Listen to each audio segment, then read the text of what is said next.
ఖుషి శశి మంచి కథ చెప్పనా మీకు. అనగనగా ఒక ఊర్లో ఒక వ్యక్తి ఉండేవాడట. అతన్ని అందరూ దురదృష్టవంతుడు దురదృష్టవంతుడు అని అంటున్నారట. అంటే అన్లక్కీ ఫెలో అని అంటున్నారట. ఆ విషయం ఆ నోట ఈ నోట పాకి రాజుగారికి కూడా తెలిసిందట.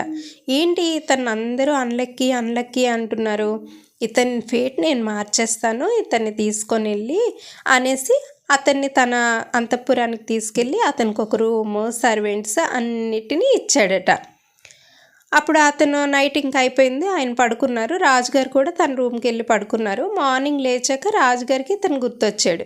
నేను అతన్ని అందరూ అన్లక్కీ ఫెలో అంటున్నారు కదా, అతని ఫేట్ మారుస్తానని నేను తీసుకొచ్చాను కదా, మరి అతన్ని ఎలా ఉన్నారో ఏంటో నేను చూసుకోవాలి కదా, అందుకని ఒకసారి అతని దగ్గరికి వెళ్ళి ఎలా ఉన్నాడో చూస్తానని మార్నింగ్ లేచి ఇతని రూమ్ దగ్గరికి వచ్చాడంట. అతన్ని పలకరించి రిటర్న్ వెళ్ళిపోయేటప్పుడు ఏ రాయో కాలుకు తన్నుకొని ఇలా పడిపోయారంట.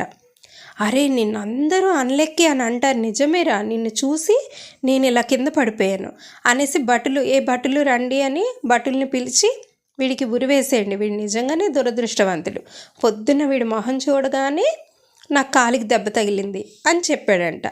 అయితే ఉరివేయడానికి తీసుకెళ్ళిపోయారు భటులు.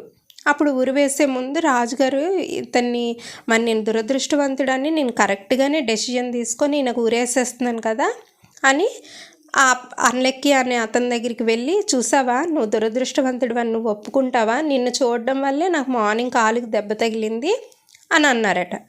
అప్పుడు అతను చిన్నగా నవ్వి ఇలా అన్నాడట, రాజుగారు నేను ఎలా దురదృష్టవంతుడిని అవుతానండి, నేను దురదృష్టవంతుని అయితే నన్ను చూసి మీకు ఓన్లీ చిన్న దెబ్బే తగిలింది, కానీ మిమ్మల్ని చూసి నాకు ఏకంగా ఉరిశిక్షే పడిపోయింది, చూసారా ఇప్పుడు ఎవరు అన్లక్కీ అయ్యారు అని అన్నారట. అందుకే ఎవరిని మనం ఎప్పుడూ జడ్జి చేయకూడదు.